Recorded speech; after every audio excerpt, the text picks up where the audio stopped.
और गोरखपुर में कार्यक्रम हुआ। मुन्ना जी का घर है उधर देवरिया। तो हम लोग जब गोरखपुर कार्यक्रम कर लिए, और क्या संजोग है कि उससे पहले हम लोग बात कर ही रहे थे कि जब साहब दीदी आए थे तो क्या हुआ था। और गोरखपुर कार्यक्रम करके हम लोग जब वहाँ से निकल गए, मुजफ्फरपुर आना था, रास्ते में कहीं होटल नहीं मिला। सबको तेज़ भूख लगी थी। 3 बजे कार्यक्रम ख़त्म हुआ था, निकले थे हम लोग, 5 बजने वाला है और कहीं भोजन नहीं मिला, कोई होटल नहीं।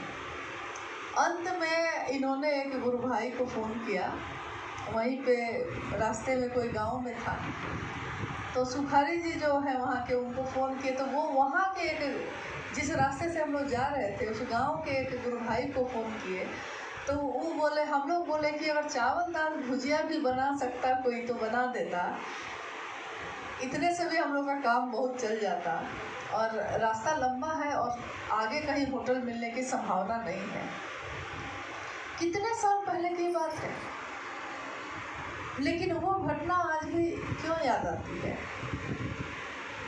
हुआ ये कि उस गुरु भाई को जैसे ही पता चला, आनन फानन में गांव में जितने गुरु भाई गुरुबान थे सब जुट गए, और खाली भात दाल भुजिया बनाने में ही सारी गुरुबान लगी हुई थी। तो हम लोगों ने कहा कि भाई हाँ, इतने लोग अगर एक काम में लग जाएंगे तो वो काम और देर से होगा और जल्दी नहीं होगा, इसलिए बाकी लोग बाहर आइए, 2-4 लोगों को छोड़िए। और उस गांव में अचानक पहुँचे हम लोग, अचानक ही वो चावल दाल भुजिया बनने भी लगा, कोई दही भी ले आया, कुछ गुरु भाई गुरुबान भी जुट गए। उन लोगों से हम लोग खटिया पे बैठ के बात भी करने लगे। कोई योजना नहीं थी। इस घटना की क्या योजना थी? कुछ भी नहीं। हम लोग को तो लौटना था मुजफ्फरपुर, साहब पटना आए थे, पटना से साहब मुजफ्फरपुर आ रहे थे, और हम लोग गोरखपुर से मुजफ्फरपुर आ रहे थे। यही कार्यक्रम था हम लोग का। फिर वो गुरु भाई लोग बताने लगे कि कैसे मोटरसाइकिल से गांव-गांव जाकर उन्होंने उस समय महादेव का काम किया था। प्रारंभिक दिनों में मंडल सर भी मेरे साथ थे उस समय। दही आई, उसके बाद मंडल सर दे दही ले दही शुरू हो गया। हाँ, कौन मरचा और कौन दही जो खाने लगे, तो हम लोग तो देख के शर्मिंदा हो गए कि सर आप तो ऐसे खा रहे हैं कि सब गुरु भाई सब कहता होगा कि इनको मिलता उलता नहीं है क्या भोजन। लेकिन इतने खुशी का समय वो बीता, इतना आह्लाद था, गुरु भाई गुरुबान भी बहुत खुश, हम लोग भी बहुत खुश।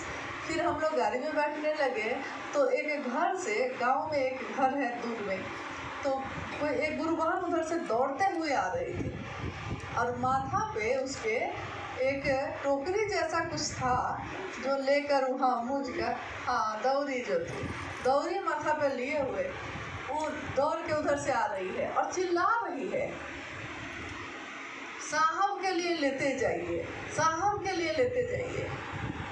तो हम लोग आवाज़ सुन के रुक गए, नज़दीक आई तो गांव में जो प्लास्टिक से फूल बना बना के, दौरी में प्लास्टिक का फूल बना बना के पूरा सजावट किया हुआ था, उसमें एकदम सजा हुआ। और वो गुरुबान बोली हम इस साहब के लिए बना रहे थे, लेकिन हम लेके जा नहीं सके, और क्या संजोग है कि आप आ गए, तो मेरे साहब के लिए ही लेते जाइए। तो गाड़ी में उसको रखा गया। फिर हम लोग मुजफ्फरपुर बढ़े। जब मुजफ्फरपुर पहुँचे हम लोग, तो देखा हम लोगों ने कि साहब दोपहर में जो वहाँ पहुँचे हैं, तब से लेके रात 8 बजे हम लोग पहुँचे, बाहर ही वो बैठे हुए हैं। कारण कि पता चल गया लोगों को क्यों आए। इतनी भीड़ थी कि सड़क तक मतलब लोग ही लोग जमा थे। 12 बजे रात तक हम लोग छत पे भी गए तो लोग आते रहे टेम्पो भर भर के, और छत पर टॉर्च से हम लोग साहब का चेहरा दिखा रहे थे ताकि लोग प्रणाम करके चले जाएं। सुबह सुबह साहब ने कहा कि कपड़ा पहनो सब, अच्छा लो। और वहाँ से हम लोग सीधे निकल गए। फिर वैशाली में थोड़ी देर रुके, और वहाँ से फिर पटना से फिर रांची। वैशाली की तस्वीर सब जो नहीं है, साहब बैठे हुए हैं, ये तस्वीर बहुत लोगों के पास है। चबूतरा पे जो साहब बैठे हैं, पेड़ के चबूतरा के पास, हम लोग भी सब कोई है।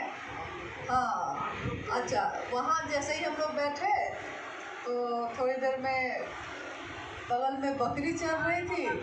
हाँ, तो गौरी जो है बकरी चराने लगी।